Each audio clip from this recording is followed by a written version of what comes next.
ദൈവകരുണയുടെ novena 9-ാം ദിവസം. ധ്യാനം.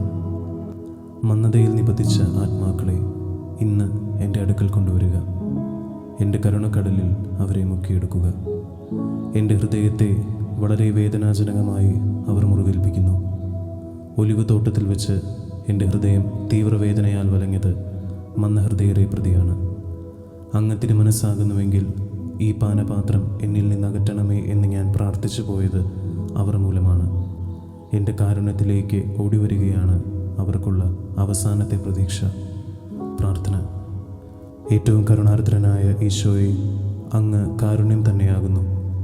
അങ്ങയുടെ കനിവ് നിറഞ്ഞ ഹൃദയത്തിലേക്ക് മന്ദത ബാധിച്ച ആത്മാക്കളെ ഞാൻ കൊണ്ടുവരുന്നു. ജീവനറ്റ ശരീരങ്ങളെപ്പോലെ ആറിത്തണുത്ത ഈ ആത്മാക്കളെ അങ്ങയുടെ സ്നേഹാഗ്നി ജ്വാലയാൽ ഒരിക്കൽ കൂടി എരിയിക്കണമേ. ഏറ്റവും കാരുണ്യമുള്ള ഈശോ, അങ്ങയുടെ കാരുണ്യത്തിൻ്റെ മഹനീയ ശക്തി ഇവരിൽ പ്രവർത്തിപ്പിക്കണമേ. അങ്ങയുടെ സ്നേഹത്തിൻ്റെ തീക്ഷ്ണതയിലേക്ക് ഇവരെ ആനയിക്കണമേ. പരിശുദ്ധ സ്നേഹത്തിൻ്റെ ദാനം അവരിൽ ചൊരിയണമേ. എന്തെന്നാൽ യാതൊന്നും അങ്ങയുടെ ശക്തിക്ക് അതീതമല്ലല്ലോ. നിത്യനായ പിതാവേ, ഏറ്റവും ദയയുള്ള ഈശോയുടെ ഹൃദയത്തിൽ സ്ഥാനമുള്ള മന്ദത ബാധിച്ച ആത്മാക്കളുടെ മേൽ അങ്ങയുടെ ദയാദൃഷ്ടി പതിപ്പിക്കണമേ.